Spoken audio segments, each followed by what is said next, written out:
Assalamualaikum warahmatullahi wabarakatuh. Perkenalkan, nama saya Khairul Ihsan, NIM 1920500122. Apa kabar semuanya? Mudah-mudahan kita selalu dalam keadaan sehat. Amin. Nah, pada kesempatan kali ini kita akan membahas mengenai model pembelajaran Discovery Learning. Model pembelajaran adalah kerangka konseptual yang melukiskan prosedur sistematis dalam mengorganisasikan sistem belajar untuk mencapai tujuan belajar tertentu dan berfungsi sebagai pedoman bagi perancang pembelajaran dan para pengajar dalam merencanakan dan melaksanakan aktivitas pembelajaran. Melalui cara ini diharapkan agar proses belajar mengajar dapat berjalan dengan baik. Dengan demikian, sangat penting bagi seorang pendidik untuk mengenal model pembelajaran. Nah, selain itu, pemilihan model yang tepat membuat siswa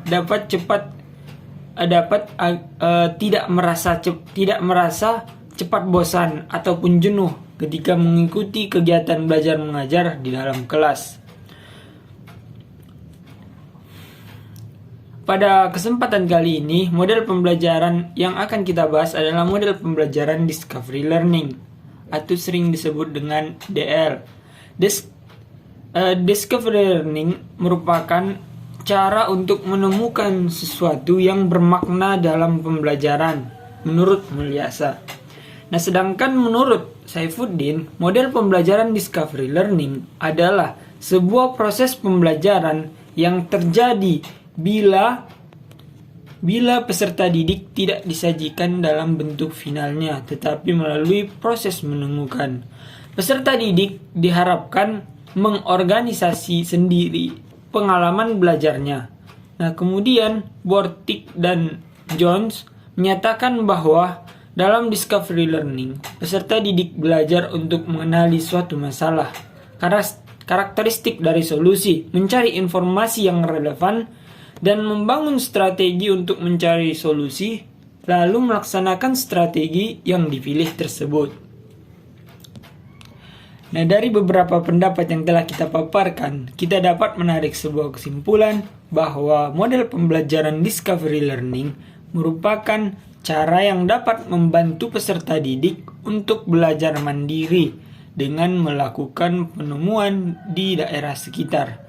Cara ini dapat meningkatkan peserta didik untuk melakukan pengamatan yang ditemukan melalui bernalar logika ilmiah. Artinya, siswa dibimbing untuk menemukan sesuatu yang dapat dijadikan sebagai sumber belajar dengan melihatnya secara langsung. Nah, selanjutnya langkah-langkah model pembelajaran Discovery Learning. Nah, pada model pembelajaran ini terdapat 6 langkah-langkah. Yang pertama, simulation. Yang kedua, problem statement. Yang ketiga, data collection. Yang keempat, data processing. Dan yang kelima, verification. Dan yang terakhir, generalization. Yang pertama, simulation. Pada langkah ini, siswa dapat mengamati dengan seksama suatu video ataupun yang ditampilkan oleh guru dan kemudian mencari sesuatu yang tidak diketahuinya ataupun yang ingin ditanyakan. Nah, pada langkah kedua, problem statement. Nah, pada langkah ini guru memberikan jawaban mengenai pertanyaan-pertanyaan dari siswa,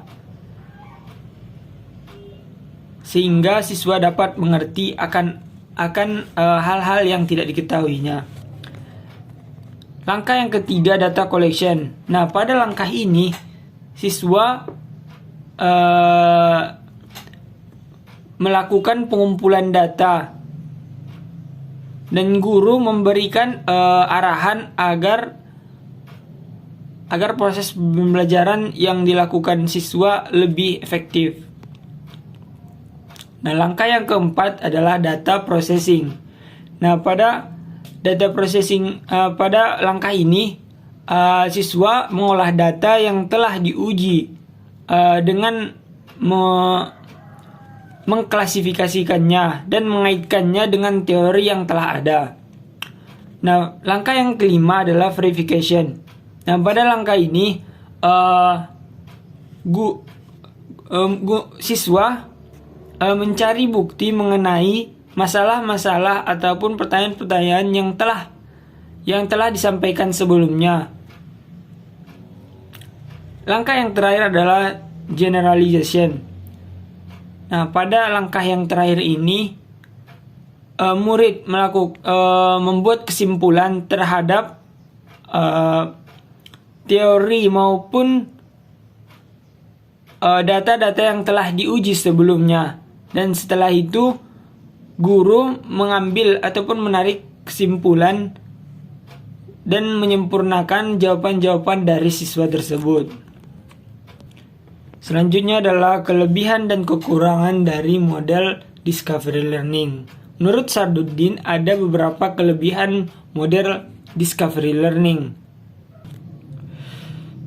Menurut Saifuddin, ada beberapa kelebihan dari model discovery learning. Yang pertama,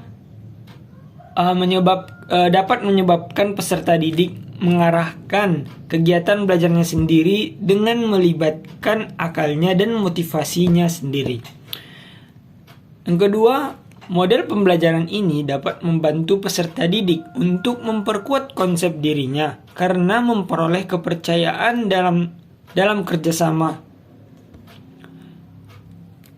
Yang ketiga, berpusat pada peserta didik dan guru berperan sama-sama aktif mengeluarkan gagasan-gagasan.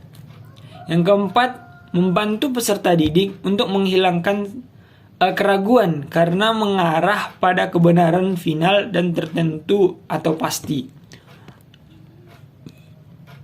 Yang kelima, membantu dan mengembangkan ingatan dan transfer pada situasi proses belajar yang baru.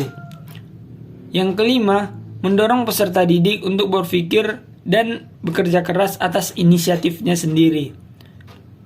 Yang keenam, mendorong peserta didik untuk berpikir intuisi dan merumuskan hipotesis sendiri. Selanjutnya, menurut Hosnan,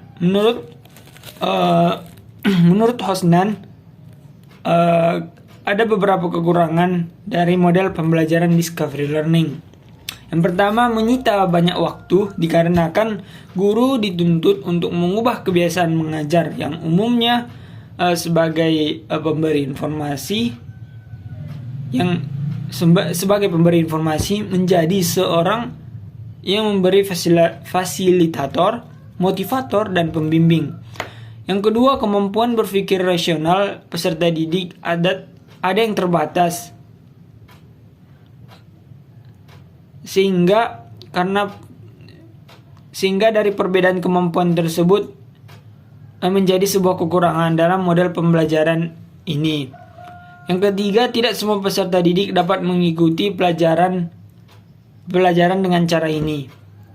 Nah, mungkin cukup sekian yang dapat saya sampaikan.